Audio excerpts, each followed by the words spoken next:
Ngasigi chaokhatlaba khunnai asida Karang Khul dadi class 8 Tagi Henna Mahei tambagi khudong chaba Leitri. Ana-Layeng Lamdasu Phivam Sokna leihouri. Loktak Pat ke ithat ama oina leiriba Karang Khul ase yumthong chamri rongge miyoi lising aniga chahum romna khunda leitaba khul amani. Khul asigi khunja sing ngami na ayambane. Khul asida lenga ki thabak tawba mi masing ase apunba khunjagi chada tara fade. Hingnabagi lanfamda khul thadok tungan sinfam pangthoktuna nomagi chara talaga leibisu yaudaba nate. Karang Khul gi pukning yamna nungsidingai oiba ama hairagadi khul asigi hawalaklibana ha seng mahai masingi pangal mapung fana fangba ngamdaba asine khul asida leiriba school ahummak class 8 tagi hena tamnabagi khudong chaba leite ayambana ngami singi macha masu oibana ahenba sel puthoklaga atop mafamda mahai masin thaba ngamde kanagumba senthok marang kaiba kharana atop mafamda thaduna mahai masin tamhalabasu ayambadi atop mafamda thaba ngamnadabana ngami gi sinfamda changbanatana atai pambai leite amaromda Karang Khul gi oina primary health center amalai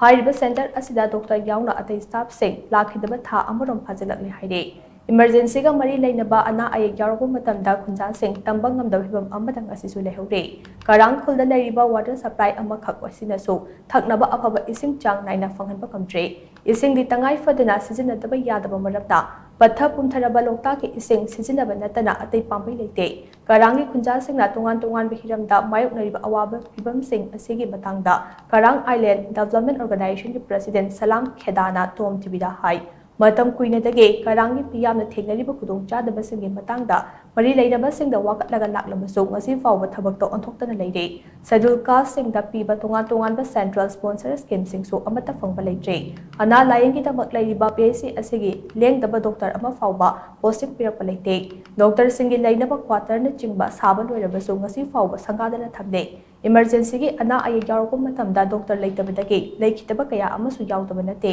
pumnamak asi mari leinaba singna athubada mideng changtuna Karangi miyamna thengnariba khudong chadaba sing ase kharada oirabasu kokhanba pame haina khedana makha takhe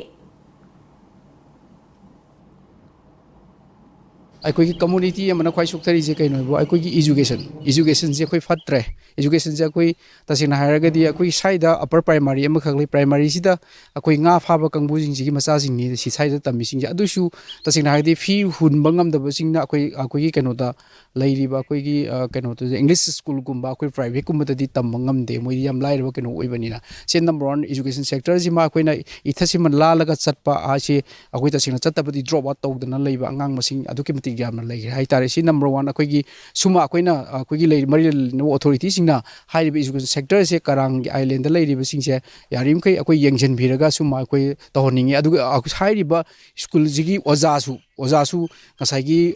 चपचाना मसिंग मंगा